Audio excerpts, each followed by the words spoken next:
Hello मेरे प्यारे बच्चों, स्वागत है आपका हमारे YouTube चैनल नवोदय ई एकेडमी पर।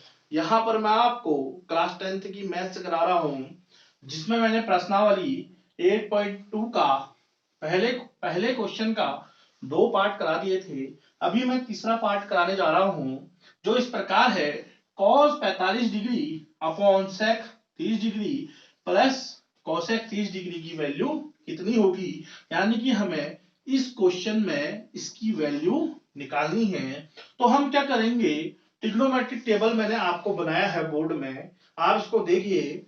इसको क्या कहते हैं, एक पन्ने में नोट करके जहां पर आपका स्टडी टेबल है उसके सामने चिपका दीजिए, ताकि आप क्या है सुबह शाम इसको देखें और आपको यह याद हो जाए। यह भी एक तरीका है इस टेबल को याद करने का। बहुत से बच्चे क्या है, ये टेबल ही याद नहीं होती है और बोर्ड के पेपर में क्वेश्चन करने चले जाते हैं ऐसी बिना तैयारी के।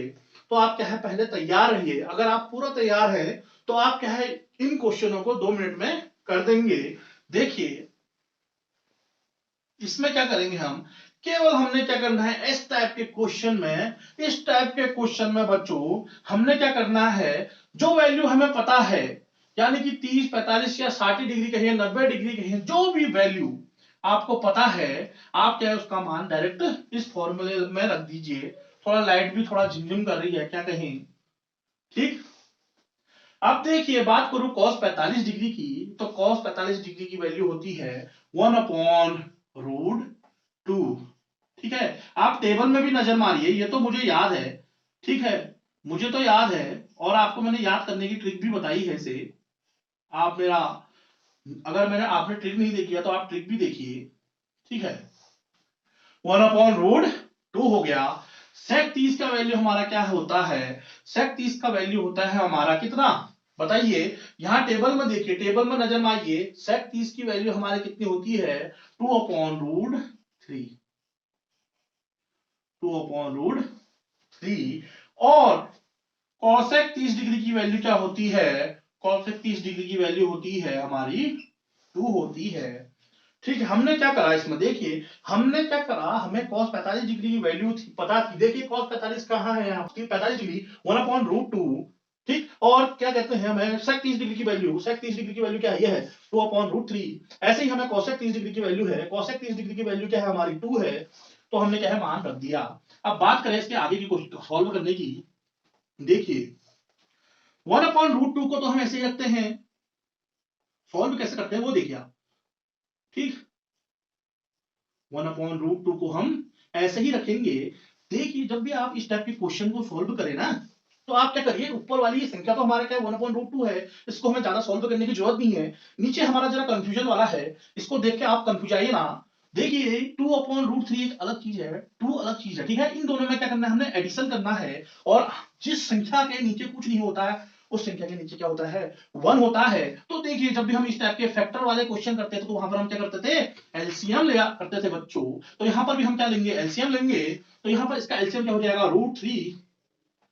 ठीक है, इन दोनों का एलसीएम यानी कि √3/1 का एलसीएम क्या होता है, √3 और 1 का एलसीएम क्या होता है, √3 होता है। √3 से डिवाइड किया √3 को तो कितना आएगा, 1 आएगा। 1 से हम क्या करेंगे, 2 को गुणा करेंगे, यहाँ पर 2 आएगा। ऐसे ही 1 का करें तो यहाँ पर √3 आ जाएगा। √3 को हम पर 2 से करेंगे, √3 को डिवाइड करना है किससे, 1 से, तो हमारा √3 आएगा। √3 को फिर क्या करेंगे, हम ऊपर अंश वाले से क्या करेंगे, गुणा करेंगे 2√3। समझे नहीं, एलसीएम निकालना तो आपने क्लास 5th में सीख लिया होगा। √3 और 1 का एलसीएम क्या होता है, √3 होता है। √3 को हम या √3 को हम इस √3 से डिवाइड करेंगे। पहली वाली संख्या को देखिए क्या है, 2/√3 है।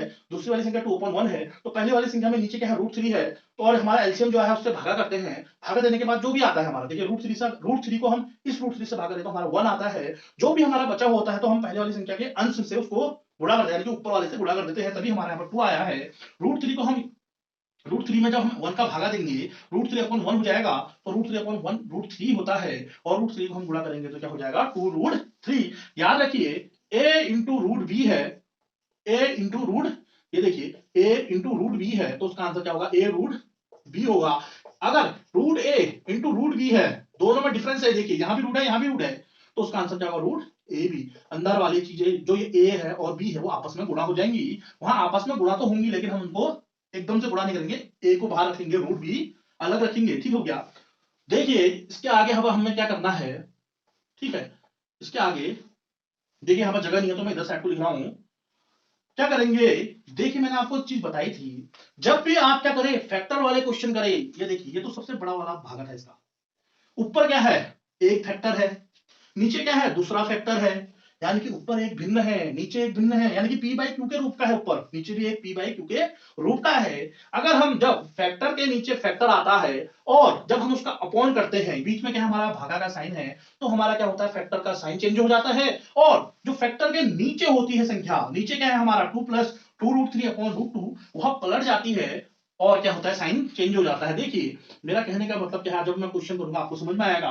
1/√2 को हम छेड़खानी नहीं करते हैं, 1/√2 को हम बिल्कुल नहीं छेड़ेंगे, ठीक है। इनटू भागा, मैंने क्या कहा भागा तो इनटू में हो जाता है, और जो नीचे वाली संख्या है वह क्या हो जाती है पलट जाती है बच्चों।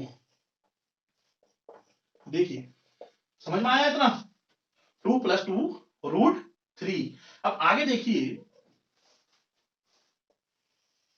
ठीक इससे आगे है, ठीक क्या करेंगे हम ऊपर वाली संख्या, जब हमारा फैक्टर है तो अंश को अंश से, यानी कि ऊपर वाले को ऊपर वाले से गुणा, नीचे वाले को नीचे वाले से गुणा करते हुए चलेंगे। √3 इंटू 1 क्या होता है √3 होता है। और यहाँ पर दो चीजें हैं, यहाँ पर एक चीज दिख रही होंगी, तो सबसे पहले हम जब भी मैथ में ऐसा करेंगे ना, तो क्या करेंगे हम सिंगल टर्म से सिंगल टर्म को गुणा करते हैं, बीच में यहाँ पर प्लस आ गया तो यानी कि ये दो चीज बन गई है। √2 से पहले 2 को गुणा करेंगे, फिर प्लस 2√3 को करेंगे। देखिए 2 के आगे क्या है प्लस का साइन है, और यहाँ भी √2 के आगे प्लस का साइन है, प्लस इंटू प्लस क्या होता है प्लस होता है, तो ये क्या हो जाएगा हमारा 2√2 हो जाएगा। चिन्ह सही ले रहा हूं मैं, देखिए यहाँ प्लस है, दूसरे वाले में क्या है प्लस है, तो प्लस इंटू प्लस प्लस होगा, √2 इंटू 2√3 क्या हो जाएगा हमारा, देखिए 2√6।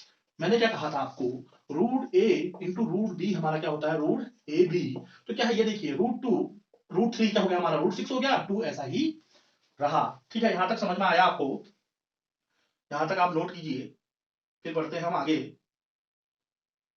ठीक है, अब देखिए यहां पर सबसे इंपॉर्टेंट चीज जो कि आपका पीछा कभी नहीं छोड़ेगी, यह आना ही आना है, हर जगह आना है आपका। देखिए यह हमारा फैक्टर है, अंश अपॉन हर के रूप में है। ठीक, हम क्या करेंगे जब भी इस टाइप के क्वेश्चन करते हैं, तो नीचे देखिए हर में हमारा √2 रूट आ रहा है। एक रीजन ये भी है कि हम नीचे वाले में रूट हटाना चाहते हैं, तो हम क्या करते हैं परमेयीकरण करते हैं हर का। ठीक है, इससे हमारा क्वेश्चन छोटा होते रहेगा, सॉल्व होते रहेगा आसानी से। तो देखिए यहाँ पर प्लस का साइन है, तो हम क्या कर देंगे इसको माइनस कर देंगे और ऊपर नीचे गुणा कर देंगे। तो यहाँ पर क्या लिखोगे आप, हर का परिमेयकरण करने पर, हर का परिमेयकरण करने पर, तो मैंने क्या कहा, हम जो संख्या हमारे नीचे है 2√2 प्लस की जगह माइनस और बाकी सेम। ठीक हो गया, यहां भी देखिए 2√2 प्लस ना माइनस, सॉरी माइनस, मैंने कहा माइनस से ऊपर नीचे गुणा, हर का परिमेयकरण कर दिया, यानी कि नीचे वाली जो संख्या थी उसमें जो हमारा साइन बीच में था उसे हमने माइनस कर दिया। ठीक है, या आप एक काम कीजिए, एक तरीका और बता देता हूं मैं, 2√6 को हम पहले ले लेते हैं, 2√2 को बाद में ले लेते हैं। ठीक है, क्योंकि अगर हम इसको सॉल्व करेंगे तो इधर वाला छोटा आ जाएगा, इधर वाला बड़ा आएगा, तो माइनस में आ जाएगा, और माइनस फिर ज्यादा अटपटा हो रहा है। तो एक काम करते हैं हम, या इसको करते हुए चले, एक काम करते हैं इसको बदल ही देते हैं। ठीक है, मैंने क्या कहा 2√6 को पहले ले लेते हैं और 2√2 को बाद में ले लेते हैं। ठीक, क्या करेंगे इसमें, अरे मैंने कुछ नहीं किया, मैंने 2 धन 3 बराबर 5 होता है, तो मैंने 3 धन 2 लिख दिया, मतलब उनका सीक्वेंस चेंज कर दिया, और बीच में प्लस है तो प्लस में सीक्वेंस चेंज कर दो, कोई फर्क नहीं पड़ता है। ठीक है, आप वैसे भी करके देख लीजिए।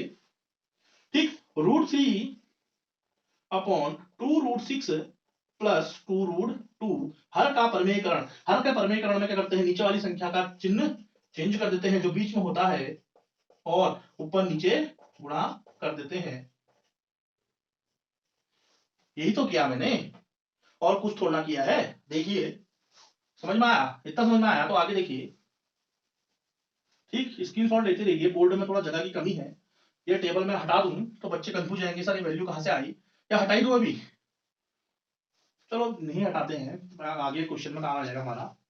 ठीक है, देखिए अब देखिए √3 ऊपर वाले को ऊपर से गुणा, लेकिन बीच में यहाँ दूसरे टर्म में क्या है माइनस का है, तो अलग अलग करेंगे, पहले वाले संख्या से पहले वाले इस वाले को पहले वाली संख्या से गुणा, फिर चिन्ह को गुणा, फिर उसको गुणा, संख्या को गुणा। ठीक है, तो देखिए √3 इंटू 2√6 कितना हो जाएगा हमारा 2√18 हो जाएगा। मैंने आपको बताया था √a इंटू √b कितना होता है √ab होता है, तो 2 तो नहीं होगा गुणा इसमें, √3 इंटू √6 क्या होगा आपस में गुणा होकर √18 दे देंगे, माइनस यहाँ पर क्या देंगे 2√6 दे देंगे, कैसे देंगे देखिए, क्वेश्चन में देखिए नीचे, ठीक है, देखिए √3 तो आया है, √2 6 हो गया, √6 हो गया, 2 भी तो है यहाँ पर, 2 भी तो इंटू करना है, 2 √6 हो गया। ऐसे ही हमारा नीचे देखिए, अब इधर देखिए, इधर थोड़ा इंटरेस्ट है, थोड़ा ट्विस्ट है। देखिए आपने एक फॉर्मूला पढ़ा होगा, a plus B into A minus B is equal to क्या होता है, A square minus B square होता है बच्चों।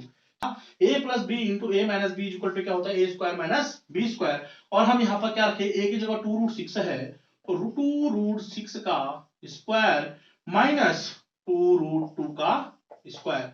क्या किया मैंने, फॉर्मूला रख दिया, क्योंकि a प्लस बी, ए की जगह क्या है 2√6 है, इसको a मान लीजिए, इसको b मान लीजिए, ठीक हो गया, a b समझने के लिए। तो a plus B into A minus B हमारा क्या होता है, A square minus B square. अब क्या करेंगे हम, ऊपर वाले में 2 कॉमन है, तो हम उसको कॉमन ले लेते हैं, √18 माइनस √6 अपॉन, जब हम स्क्वायर करते हैं ना, तो हम क्या करेंगे, 2 का भी स्क्वायर करेंगे और √6 का भी स्क्वायर करेंगे। 2 का स्क्वायर हमारा 4 होता है, बीच में इंटू का साइन है, ठीक। देखिए 2 और √6 में इंटू का साइन है, क्योंकि √6 की वैल्यू अलग होती है, तो अपने आप में एक खुद संख्या है, ठीक है, पूर्ण संख्या है, तो अपने आप में पूर्ण संख्या है, √6 की वैल्यू अलग होती है, ठीक हो गया। √6 क्या है, √6 का स्क्वायर, जब भी हम किसी भी संख्या का रूट करें और उसका स्क्वायर कर दें, यानी कि √a है, अगर हम इसका स्क्वायर कर दें तो आंसर क्या है, अंदर वाली संख्या ही होती है। तो देखिए इसका आंसर क्या आ जाएगा, 6 आ जाएगा। यहां पर देखिए 2 का स्क्वायर हमारा 4 होता है, इंटू √2 का स्क्वायर हमारा क्या हो जाएगा, 2 हो जाएगा। अगला देखिए 2 मैंने यहाँ पर कॉमन लिया है, √18 ये हो गया, माइनस √6 ये हो गया, कोष्टक बंद कर दीजिए, 6 चक्को हमारा 24 होता है, माइनस 8 हो गया। ठीक है, यहां तक समझ में आया। अब अगला स्टेप देखिए, ठीक है, हर का परिमेयकरण, इसीलिए मैं आपको लॉन्ग करा रहा हूं, ताकि आपको क्या है, कोई तकलीफ ना हो क्वेश्चन करने में, आपको आते रहे।